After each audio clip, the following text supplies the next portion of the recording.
में आपका स्वागत है। आज है 19 मार्च दिन रविवार। खबरों की ओर बढ़ने से पहले एक नजर सुर्खियों पर। बिहार दिवस के अवसर पर इन पर्यटन स्थलों में करें मुफ्त भ्रमण। बिहार की इस बेटी का भारतीय महिला फुटबॉल टीम में हुआ सिलेक्शन। प्रदेश के इन जिलों में बारिश के आसार। मनोज बाजपेयी के दायर मानहानि मामले पर केआरके के खिलाफ गिरफ्तारी वारंट जारी। ओडीआई सीरीज जीतने उतरेगी टीम इंडिया। अब चलिए बढ़ते हैं बिहार के अब तक की 25 बड़ी खबरों की ओर विस्तार से। राष्ट्रीय सूचना विज्ञान केंद्र ने 558 पद के लिए निकाली भर्ती अधिसूचना। राष्ट्रीय सूचना विज्ञान केंद्र के द्वारा टेक्निकल असिस्टेंट, साइंटिफिक ऑफिसर और साइंटिस्ट बी के कुल मिलाकर 558 पदों के लिए रिक्रूटमेंट नोटिफिकेशन जारी किया गया है। अगर इन पदों के लिए एजुकेशन क्वालिफिकेशन की बात करें तो हर पद के लिए अलग अलग शैक्षणिक योग्यता होना अनिवार्य है। इसकी जानकारी पाने के लिए उम्मीदवार को नोटिफिकेशन देखना होगा। बता दें कि इस फॉर्म को भरने के लिए अंतिम तारीख 4 अप्रैल 2023 तक निर्धारित की गई है। इच्छुक और योग्य उम्मीदवार इसमें आवेदन करने के लिए राष्ट्रीय सूचना विज्ञान केंद्र के आधिकारिक वेबसाइट recruitment.nic.in पर जाकर आवेदन कर सकते हैं। बिहार दिवस के अवसर पर इन पर्यटन स्थलों में करें मुफ्त भ्रमण। बिहार दिवस के मौके पर इस बार सरकार के अलग अलग विभागों की ओर से कई अलग अलग कार्यक्रम का आयोजन किया जा रहा है, लेकिन इस दौरान सबसे अच्छी बात यह है कि स्कूली बच्चों के लिए बिहार दिवस के मौके पर पूरे राज्य के म्यूजियम में भ्रमण करना बिल्कुल मुफ्त होगा। इसके अलावा भी कई स्थान ऐसे हैं जहां बच्चे बिहार दिवस के दौरान मुफ्त में भ्रमण कर सकते हैं, जिनमें राजगीर का नेचर सफारी से लेकर पश्चिम चंपारण का वाल्मीकि नगर भी शामिल है। बता दें कि इसके अलावा बिहार की राजधानी पटना में स्थित चिड़ियाघर में भी बच्चों का भ्रमण बिल्कुल मुफ्त होगा। यानी कि कहा जा सकता है कि इस बार का बिहार दिवस बच्चों के लिए बहुत खास होने वाला है। बता दें कि सब के अलावा राज्य के कई स्थानों पर लेजर शो का भी आयोजन किया जाएगा, जिनमें मंगल तालाब, राजगीर, बोधगया और वैशाली शामिल है। बिहारी पहचान में आज हम बात करेंगे शेखर सुमन के बारे में। शेखर सुमन एक भारतीय अभिनेता, एंकर, निर्माता, निर्देशक और गायक है। शेखर सुमन ने अपने फिल्मी करियर की शुरुआत शशि कपूर के द्वारा निर्मित और गिरीश कर्नाड द्वारा निर्देशित फिल्म उत्सव में रेखा के साथ की। वह फरवरी 2006 तक स्टार 1 पर फिल्म दीवाने, the great Indian comedy show की मेजबानी की और सहारा टीवी पर डायल 1 और जीतो के कुछ एपिसोड में दिखाई दिए। उन्होंने जी टीवी पर नीलमगढ़, स्टार 1 पर हे मैन और स्टार न्यूज पर पोल खोल सहित क्विज शो की मेजबानी भी की। 2015 में उन्होंने आज तक पर अब की बारी शेखर बिहारी को होस्ट करना शुरू किया। वह नवजोत सिंह सिद्धू के साथ the great Indian laughter challenge के जजों में से एक थे। बता दें कि इन्होंने कई शो को भी होस्ट किया है। उन्होंने अपने गायन की शुरुआत कुछ ख्वाब ऐसे नाम के एक संगीत एल्बम के साथ की, जो 8 प्रेम गाथाओं का एक संग्रह है, जिसका संगीत आदेश श्रीवास्तव द्वारा रचित था और गीत श्याम रजक द्वारा लिखे गए थे। बिहार की इस बेटी का भारतीय महिला फुटबॉल टीम में हुआ सिलेक्शन। हमारी बेटियां किसी से कम है क्या? इस लाइन को एक बार फिर से बिहार की बेटी ने सही साबित कर दिया है। बता दें कि बिहार के सिवान की मैरवा प्रखंड की बेटी खुशी कुमारी का चयन महिला फुटबॉल टीम के लिए हो गया है। बता दें कि चयन होने के बाद अब खुशी 18 से 29 मार्च तक बांग्लादेश की राजधानी ढाका में आयोजित फैब महिला फुटबॉल टूर्नामेंट में खेलती हुई नजर आएंगी। मालूम हो कि खुशी का चयन भारतीय अंडर 17 महिला फुटबॉल टीम के लिए किया गया है। बिहार फुटबॉल एसोसिएशन के सचिव सैयद इम्तियाज हुसैन के द्वारा दी गई जानकारी के अनुसार खुशी बांग्लादेश की राजधानी ढाका में आयोजित फैब महिला फुटबॉल टूर्नामेंट में भारत की तरफ से गोलकीपर के रूप में खेलेंगी। वहीं खुशी कुमारी की इस उपलब्धता पर पूरे परिवार में खुशी का माहौल बना हुआ है। उस्ताद बिस्मिल्लाह खान के नाम को लेकर मंत्री ने दिया ये आश्वासन। कला संस्कृति एवं युवा विभाग के मंत्री जितेंद्र कुमार राय के द्वारा बिहार विधान परिषद में एक सवाल का जवाब देते हुए कहा गया कि बिहार की राजधानी पटना में प्रसिद्ध वादक उस्ताद बिस्मिल्लाह खान के नाम पर बहुत जल्दी एक संस्था का नाम रखा जाएगा।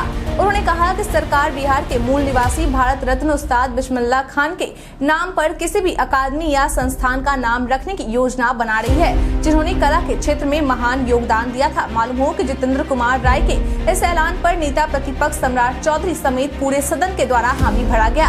वहीं इस पर बिहार की पूर्व मुख्यमंत्री राबड़ी देवी के द्वारा भी सहमति जताई गई है। मनीष कश्यप पर कार्रवाई को लेकर तमिलनाडु पुलिस पहुंची पटना। बीते दिन तमिलनाडु में बिहारी मजदूरों की कथित पिटाई का वीडियो गलत तरीके से सोशल मीडिया में वायरल करने के आरोप में मनीष कश्यप के द्वारा जगदीशपुर थाने में सरेंडर किया गया था। वहीं अब उनकी मुसीबतें बढ़ती नजर आ रही है। बता दें कि अब मनीष कश्यप पर कार्रवाई करने को लेकर तमिलनाडु पुलिस की भी 3 सदस्यीय टीम बीते दिन बिहार की राजधानी पटना पहुंच चुकी है। मालूम हो कि ऐसा कहा जा रहा है कि तमिलनाडु पुलिस के द्वारा भी मनीष कश्यप से पूछताछ की जाएगी और EOU के समानांतर कार्रवाई की जाएगी। हालांकि जब तमिलनाडु पुलिस से इस बारे में जानकारी लेने की कोशिश की गई तो उनकी तरफ से कोई भी उत्तर नहीं दिया गया। प्रदेश के इन जिलों में बारिश के आसार। बिहार में मौसम का मिजाज पूरी तरह से बदल गया है। बदलते हालात के बीच में मौसम विभाग ने अगले 5 दिनों तक बारिश को लेकर अलर्ट जारी किया है। लेकिन कहा तो यह भी जा रहा है कि पिछले कुछ दिनों से लोग जिस तरह से तेज गर्मी से परेशान हो रहे थे, अब उन्हें थोड़ी बहुत राहत मिलेगी। मौसम विभाग के मुताबिक संख्यात्मक मॉडल के मुताबिक और अन्य मौसम विश्लेषण के अनुसार पश्चिमी विक्षोभ वायुमंडल के मध्य स्तर पर एक कम दबाव का क्षेत्र बना हुआ है। मौसम विभाग की तरफ से जारी चेतावनी में यह बताया गया है कि प्रदेश के 1 या 2 स्थानों पर हल्की और तेज हवा के साथ गरज के साथ बिजली गिरने की संभावना है। साथ ही पूर्णिया, अररिया, पूर्वी चंपारण, मुजफ्फरपुर, शिवहर और कटिहार में 1 से 2 स्थानों पर बारिश होने की संभावना जताई गई है। प्रदेश के कुछ स्थानों पर मेघ गर्जन और बिजली चमकने और तेज हवा के ओलावृष्टि की भी संभावना है। अगले 3 दिनों के दौरान प्रदेश के अधिकतम तापमान में 2 से 4 डिग्री तक की गिरावट देखी जा सकती है। मनोज वाजपेयी के दायर मानहानि मामले पर KRK के खिलाफ गिरफ्तारी वारंट जारी। इंदौर की जिला अदालत के द्वारा फिल्म क्रिटिक कमाल राशिद खान उर्फ KRK के खिलाफ गिरफ्तारी वारंट जारी कर दिया गया है। बता दें कि KRK के खिलाफ इसलिए गिरफ्तारी वारंट जारी किया गया है क्योंकि KRK के द्वारा सोशल मीडिया मंच ट्विटर पर बॉलीवुड अभिनेता मनोज वाजपेयी को चर्सी और गंजेड़ी कहा गया था, जिसके बाद मनोज वाजपेयी के द्वारा KRK के खिलाफ मानहानि का मामला दर्ज करवाया गया था। बता दें कि अदालत के द्वारा KRK को अदालत में हाजिरी देने के लिए 10 मई की तारीख निर्धारित की गई है।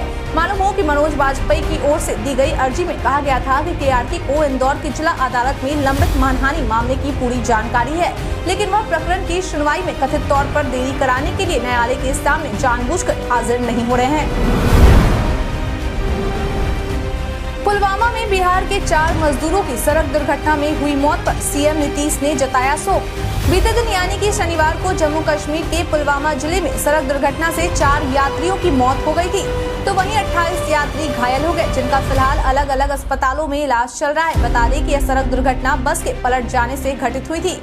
वहीं सड़क दुर्घटना में मरने वाले यात्रियों को लेकर बिहार के मुख्यमंत्री नीतीश कुमार के द्वारा शोक संवेदना व्यक्त करते हुए स्थानिक आयुक्त नई दिल्ली को जम्मू एवं कश्मीर प्रशासन से समन्वय स्थापित कर संपूर्ण व्यवस्था सुनिश्चित करने का निर्देश दिया गया है। बता दें कि इस घटना को लेकर जम्मू कश्मीर के अधिकारियों के द्वारा दी गई जानकारी के अनुसार बस चालक के द्वारा वाहन पर से नियंत्रण खो देने के कारण यह घटना घटित हुई है। वहीं जम्मू कश्मीर के उपराज्यपाल के द्वारा हादसे पर दुख व्यक्त करते हुए प्रभावित लोगों को हर संभव मदद उपलब्ध कराने का निर्देश दिया गया है। लॉ छात्रों ने किया राज्यपाल का विरोध। बीते दिन बिहार के राज्यपाल राजेंद्र विश्वनाथ अर्लेकर पूर्णिया दौरे पर पहुंचे। बता दें कि इस दौरान एक तरफ जहां राजेंद्र विश्वनाथ अर्लेकर के द्वारा पूर्णिया विश्वविद्यालय में सीनेट की बैठक की जा रही थी, तो वहीं दूसरी ओर CM के लॉ कॉलेज अररिया के छात्रों के द्वारा पूर्णिया विश्वविद्यालय के मुख्य द्वार पर हाथों में अपनी समस्याओं से जुड़ी तख्तियां लेकर प्रदर्शन किया गया। बता दें कि इस दौरान छात्रों के द्वारा जमकर नारेबाजी भी की गई। दरअसल प्रदर्शन कर रहे छात्रों का कहना है कि उत्तीर्ण होने के कई वर्ष बीत जाने के बाद भी छात्रों को राज्य विधिज्ञ परिषद पटना से एनरोलमेंट प्राप्त नहीं हो सका है, जिस वजह से करीब 500 विद्यार्थियों का भविष्य अटक गया है। मालूम हो कि छात्रों की मांग है कि उन्हें राज्यपाल से मिलने दिया जाए ताकि वे अपनी समस्या से उन्हें अवगत करा सकें। बिहारी पर्यटन में आज हम बात करेंगे इंदिरा गांधी तारामंडल के बारे में। खगोल विज्ञान में रुचि रखने वाले पर्यटकों के लिए पटना शहर में स्थित इंदिरा गांधी तारामंडल बेहद ही आकर्षण का केंद्र है। इसे एशिया के सबसे बड़े तारामंडल में से एक गिना जाता है, जो काफी ज्यादा लोकप्रिय है। तारामंडल का अर्थ होता है तारों के चक्र। यहाँ पर खगोल से संबंधित चीजें दिखाई जाती है। यह देश के बड़े और अच्छी तरीके से बने तारामंडल में से एक है। यहाँ पर खगोल विज्ञान से संबंधित विषयों पर फिल्म की एक विस्तृत श्रृंखला दिखाई जाती है। इसके साथ यहाँ पर विभिन्न संबंधित विषयों पर प्रदर्शनी भी आयोजित की जाती है। इसका नाम वरिष्ठ भारतीय राष्ट्रीय कांग्रेस नेता और भारत के पूर्व प्रधानमंत्री इंदिरा गांधी के नाम पर रखा गया है। जेपी सेतु के समानांतर बनने वाली 6 लेन पुल इतने दिनों में बनकर होगा तैयार। सरकार के द्वारा बिहार की राजधानी पटना से सटे गंगा नदी पर बने जेपी सेतु के समानांतर 6 लेन शेरपुर दिगवाड़ा पुल का निर्माण करवाया जा रहा है। बता दें कि इस 6 लेन पुल के निर्माण हो जाने से कई जिलों के लोगों को फायदा मिलेगा, जिनमें पटना, वैशाली, सारण, पूर्वी और पश्चिमी चंपारण और मुजफ्फरपुर शामिल है। आपकी जानकारी के लिए बता दें कि इस पुल के निर्माण होने से वैसे लोग जो बोधगया, वैशाली, लोरिया, केसरिया और बेतिया से वाल्मीकि टाइगर रिजर्व जाना चाहते हैं तो उनकी यात्रा काफी आसान हो जाएगी। आपकी जानकारी के लिए बता दें कि जेपी सेतु के समानांतर बनने वाले इस पुल की लंबाई 5.5 किलोमीटर होगी। मालूम हो कि इस पुल के तैयार होने की संभावना वर्ष 2025 तक निर्धारित की गई है। देश की राजधानी में उठी पूर्णिया एयरपोर्ट निर्माण की मांग। पूर्णिया एयरपोर्ट के निर्माण की मांग अब बिहार से बाहर निकलकर देश की राजधानी दिल्ली तक पहुंच गई है। बता दें कि 19 मार्च यानी कि आज दिल्ली में स्थित जंतर मंतर पर एयरपोर्ट निर्माण को लेकर होने वाली 1 दिवसीय धरना और सांसद मार्च को लेकर बीते दिन सीमांचल एक्सप्रेस से सैकड़ों लोग दिल्ली के लिए रवाना हो चुके हैं। बता दें कि दिल्ली के लिए निकलने से पहले पूर्णिया जंक्शन पर मौजूद युवाओं को पूर्णिया एयरपोर्ट संघर्ष समिति के सदस्यों के द्वारा जोरदार विदाई दी गई और सफलता हासिल कर पूर्णिया लौटने के लिए शुभकामनाएं दी गई। आपकी जानकारी के लिए बता दें कि जंतर मंतर पर होने वाले 1 दिवसीय धरने और सांसद मार्च में 250 लोग शामिल होंगे। सरकार के खिलाफ डीआरसीसी में अनिश्चितकालीन हड़ताल। बीते दिन यानी कि शनिवार से जिला निबंधन परामर्श केंद्र यानी कि डीआरसीसी कर्मी के द्वारा अपनी 5 सूत्री मांगों को लेकर अनिश्चितकालीन हड़ताल पर चले गए हैं। बता दें कि इससे पहले कर्मियों के द्वारा कार्य बहिष्कार करते हुए 14 मार्च से 4 दिनों तक अपनी मांग को लेकर 38 जिलों में विरोध जताया गया था, लेकिन सरकार की तरफ से कोई प्रतिक्रिया न आने के बाद अनिश्चितकालीन हड़ताल की शुरुआत कर दी गई है। कर्मियों का कहना है कि जब तक सरकार की ओर से लिखित आश्वासन नहीं दिया जाता तब तक हड़ताल खत्म नहीं की जाएगी। बता दें कि डीआरसीसी कर्मियों के द्वारा किए जा रहे इस हड़ताल से उन छात्रों को काफी दिक्कतों का सामना करना पड़ रहा है जिन्होंने क्रेडिट कार्ड योजना से मिलने वाली राशि के भरोसे कॉलेजों में एडमिशन लिया था। ऐसे में अगर स्टूडेंट्स के द्वारा समय पर कॉलेज को फीस नहीं दी जाती है तो उनकी पढ़ाई छूट सकती है। रमजान पर मुस्लिम कर्मचारियों को दिए छूट पर संजय जायसवाल ने उठाया सवाल। मुख्यमंत्री नीतीश कुमार के द्वारा रमजान महीने में सरकारी मुस्लिम कर्मचारियों और अधिकारियों को 1 घंटा पहले आने और 1 घंटा पहले जाने की छूट दी गई है। वहीं अब नीतीश कुमार के इस फैसले पर बीजेपी के प्रदेश अध्यक्ष संजय जायसवाल के द्वारा प्रेस कॉन्फ्रेंस आयोजित कर एक बड़ा बयान दिया गया है। उन्होंने कहा कि बिहार सरकार के द्वारा 2047 तक देश को इस्लामिक राष्ट्र बनाने के PFI के एजेंडे को मदद पहुँचाने का काम कर रही है, जो ठीक नहीं है। उन्होंने कहा कि बिहार के अल्पसंख्यक समाज के जो लोग सरकारी नौकरी करते हैं उन्हें रमजान के महीने में 1 घंटा पहले ऑफिस आने की छूट मिलती है और 1 घंटा पहले जाने की भी छूट मिलती है। इस तरह के राज्य सरकार के द्वारा पारित आदेश को हमारे द्वारा विरोध किया जाता है। उन्होंने कहा कि हिंदू का त्योहार रामनवमी भी आ रहा है, अब तो उसके लिए भी कार्यालय में अलग से छुट्टी की व्यवस्था होनी चाहिए। विदेश में रह रहे बिहार वासियों की ऐसे होगी गणना। जाति आधारित गणना के दूसरे चरण की शुरुआत 15 अप्रैल से हो रही है, जो कि 15 मई तक चलेगी। ऐसे में वैसे बिहार वासी जो विदेश में रहते हैं उनकी गणना के लिए कर्मियों के द्वारा वीडियो कॉलिंग की जाएगी और बात करके उसके आधार पर उनका सत्यापन किया जाएगा। बता दें कि इस कार्य को पूरा किया जा सके इसके लिए प्रत्येक प्रगणक और पर्यवेक्षक के एंड्रॉइड मोबाइल को रजिस्टर्ड कर लिया गया है और साथ ही इनके फोन में जाति आधारित गणना के लिए एक ऐप को डाउनलोड कर दिया गया है। मालूम हो कि प्रगणक अपने इसी फोन से बात करके विदेश में रहने वाले बिहार वासियों से जानकारी इकट्ठा करेंगे, जिसके बाद इस सूचना को फॉर्मेट में दर्ज किया जाएगा।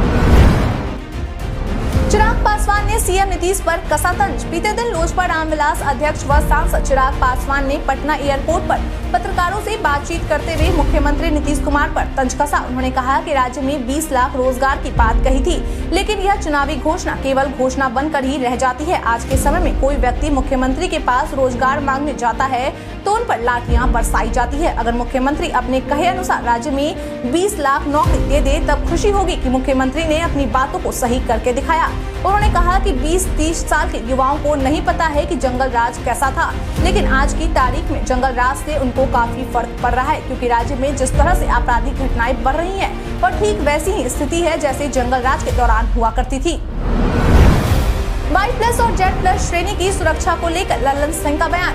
Y+ और Z+ श्रेणी की सुरक्षा को लेकर बीते दिन जेडीयू के राष्ट्रीय अध्यक्ष लल्लन सिंह के द्वारा केंद्र सरकार पर हमला बोलते हुए कहा गया कि इन दिनों केंद्र सरकार के द्वारा Y+ और Z+ श्रेणी की सुरक्षा रेवड़ी की तरह बांटी जा रही है। उन्होंने कहा कि इसका नतीजा यह निकल कर आ रहा है कि जिन्हें भी यह सुरक्षा श्रेणी दी जा रही है वे सभी फर्जी लोग हैं। केंद्र सरकार के द्वारा सिर्फ स्टेटस सिंबल के लिए लोगों को Y+ और Z+ श्रेणी की सुरक्षा दी जा रही है। उन्होंने बताया कि किरण पटेल खुद को PMO का अधिकारी बताकर Z+ की सुरक्षा का लाभ लेते रहे, लेकिन इस बारे में केंद्रीय जांच एजेंसियों को भनक भी नहीं लगी। इससे यह पता चलता है कि जब केंद्र की मोदी सरकार ठग को Z+ सुरक्षा दे रही है तो उसके बहाने वह बिहार में भी राजनीति कर रही है। ओवैसी ने सीएम नीतीश पर किया कटाक्ष। बीते दिन AIMIM के प्रमुख असदुद्दीन ओवैसी अपने 2 दिवसीय सीमांचल दौरे के दौरान पूर्णिया के बायसी पहुंचे, जहां उन्होंने लोगों को संबोधित करते हुए मुख्यमंत्री नीतीश कुमार पर कटाक्ष करते हुए उन्हें बीजेपी को मजबूत करने का सूत्रधार बताया। उन्होंने कहा कि जब तारीख लिखी जाएगी उसमें नीतीश कुमार का नाम बीजेपी को मजबूत करने के लिए लिखा जाएगा। उन्होंने कहा कि भले ही आज नीतीश कुमार मुख्यमंत्री बन गए हो, लेकिन जब बीजेपी को मजबूत करने वाले लोगों की बात आएगी तो उनका उसमें अहम योगदान होगा। इसके साथ ही उन्होंने सीमांचल के लोगों से माफी मांगते हुए कहा कि मजबूत जनाधार देकर AIMIM के विधायकों को जिताया गया था, लेकिन दौलत देकर उन्हें खरीद लिया गया। इससे AIMIM कमजोर नहीं होगी, बल्कि यहाँ की जनता को उनके मंसूबे पता चले हैं। Ratan Tata order of Australia के लिए हुए नियुक्त। ऑस्ट्रेलिया भारत संबंधों को विशेष रूप से व्यापार, निवेश और परोपकार और विशिष्ट सेवा के लिए भारत के शीर्ष उद्योगपति रतन टाटा को ऑर्डर ऑफ ऑस्ट्रेलिया में नियुक्त किया गया है। दरअसल इस बात की घोषणा ऑस्ट्रेलिया के गवर्नर जनरल द्वारा की गई है। बता दें कि 100 करोड़ रुपए टाटा सन्स के चेयरमैन एमेरिटस और टाटा समूह के पूर्व अध्यक्ष रतन टाटा की 2022 तक की कुल संपत्ति है। गवर्नर जनरल के कार्यालय की तरफ से जारी एक बयान में कहा गया है कि ऑस्ट्रेलिया भारत संबंधों के लिए उनके समर्थन मान्यता में वह ऑर्डर ऑफ ऑस्ट्रेलिया के जनरल डिवीजन में मानद अधिकारी के रूप में नियुक्ति के साथ औपचारिक राष्ट्रीय मान्यता के योग्य है। ODI सीरीज जीतने उतरेगी टीम इंडिया। भारतीय टीम आज ऑस्ट्रेलिया के खिलाफ सीरीज का दूसरा वनडे मैच खेलने उतरेगी। यह मैच विशाखापट्टनम YS राजा रेड्डी क्रिकेट स्टेडियम में दोपहर 1:30 बजे से शुरू होगा। 3 मैचों की सीरीज में भारतीय टीम पहला वनडे जीतकर 1-0 से आगे है और अब दूसरा वनडे भी जीतकर सीरीज जीतने के इरादे से मैदान में उतरेगी। इस मैच में टीम इंडिया के नियमित कप्तान रोहित शर्मा वापसी करेंगे। निजी कारणों से वो पहला वनडे नहीं खेले थे, उनकी जगह हार्दिक पांड्या ने टीम की कप्तानी की थी। दूसरी तरफ ऑस्ट्रेलिया की बात करें तो कंगारू टीम पलटवार करने के इरादे से उतरेगी, या यूं कहें कि उनके लिए यह कड़ो या मड़ो वाला मुकाबला होगा, क्योंकि इसमें हार के बाद वो वनडे सीरीज गंवा देंगे। इसलिए दूसरे वनडे में एक कांटे की टक्कर देखने को मिलेगी। भारत के इतिहास में आज की तारीख है बेहद खास। आजाद हिंद फौज ने 1944 में पूर्वोत्तर भारत में राष्ट्रीय ध्वज फहराया। भारत और बांग्लादेश के बीच 1972 में मित्रता समझौते पर हस्ताक्षर किया। अटल बिहारी वाजपेयी 1998 में दूसरी बार प्रधानमंत्री बने। डोन कूपर रॉय ने 2008 में मेघालय के नए मुख्यमंत्री के रूप में पद एवं गोपनीयता की शपथ ली। सन 2013 में महाराष्ट्र में हुए बस दुर्घटना में लगभग 30 लोग मरे। मध्य प्रदेश के भूतपूर्व मुख्यमंत्री नारायण भास्कर खड़े का 1884 में जन्म हुआ। हिंदी सिनेमा के प्रसिद्ध हास्य कलाकार जगदीप का 1939 में जन्म हुआ। भारतीय अभिनेत्री तनुश्री दत्ता का 1984 में जन्म हुआ। भारतीय शिक्षाविद इंदु साहनी का 1954 में जन्म हुआ। सन 1978 में प्रसिद्ध स्वतंत्रता सेनानी एवं पूर्व लोकसभा अध्यक्ष M.A. अयंगार का निधन हुआ। सन 2011 में भारतीय फिल्म अभिनेता नवीन निश्चल का निधन हुआ। वायरल खबर में आज हम बात करेंगे हेलमेट चेकिंग के बारे में। सोशल मीडिया पर कई सूचनाएं वायरल होती है, लेकिन सभी सच हो ये जरूरी नहीं है। इसी कड़ी में आज हम बात करेंगे हेलमेट चेकिंग के बारे में। दरअसल PIB ने अपने ट्वीट में लिखा है कि व्हाट्सएप पर वायरल हो रहे एक फर्जी मैसेज में दावा किया जा रहा है कि सभी राज्यों में 2 पहिया चालकों की हेलमेट चेकिंग को खारिज कर दिया गया है। PIB ने अपने ट्वीट में आगे लिखा है कि भारत सरकार ने ऐसा कोई निर्णय नहीं लिया है। व्हाट्सएप पर ओरिजिनल क्वालिटी में ऐसे शेयर करें फोटो। अगर आप भी फोटो शेयरिंग के लिए व्हाट्सएप का इस्तेमाल करते हैं तो आपको भी फोटो की क्वालिटी को लेकर समस्या होती है। ऐसे में अगर आप भी ओरिजिनल क्वालिटी में फोटो शेयर करना चाहते हैं तो इसके लिए आपको कुछ स्टेप्स को फॉलो करने होंगे। सबसे पहले आप व्हाट्सएप को खोलें और ऊपरी दाएं कोने में 3 डॉट मेनू बटन पर टैप करें। फिर सेटिंग्स विकल्प का चयन करें। इसके बाद स्टोरेज एंड डाटा ऑप्शन पर टैप करें। अब मीडिया अपलोड क्वालिटी सेक्शन के तहत फोटो अपलोड क्वालिटी पर टैप करें। फिर ऑटो बेस्ड क्वालिटी या डाटा सेवर में से अपनी मनचाही क्वालिटी चुनें। एक बार पुष्टि हो जाने पर ओके बटन दबा दें। ट्रेड फेयर का उद्घाटन करने मुजफ्फरपुर पहुंचे उद्योग मंत्री। बीते दिन से बिहार के मुजफ्फरपुर जिले के शहरी इलाके के जवाहरलाल रोड में स्थित उत्तर बिहार वाणिज्य एवं उद्योग परिषद के कैंपस में 3 दिवसीय नॉर्थ बिहार ट्रेड फेयर 2023 की शुरुआत हो गई है। बता दें कि इस ट्रेड फेयर का उद्घाटन बिहार सरकार के उद्योग मंत्री समीर कुमार महासेठ के द्वारा मुजफ्फरपुर के मेयर एवं चैम्बर ऑफ कॉमर्स के पदाधिकारियों के साथ मिलकर दीप प्रज्वलित कर विधिवत रूप से की गई। इस दौरान उद्योग मंत्री ने लोगों को संबोधित करते हुए कहा कि हम सभी को ऑनलाइन खरीदारी से बचना चाहिए और कोई भी सामान खरीदने से पहले खुद देख परख कर खरीदनी चाहिए। भारत सरकार के द्वारा बड़ी बड़ी फैक्ट्रियां खोली जा रही है, जिसके चालू हो जाने से बिहार को ज्यादा फायदा होगा। हम सभी उद्योग मंत्री का यही सपना होता है कि अपना बिहार विकसित बिहार बने।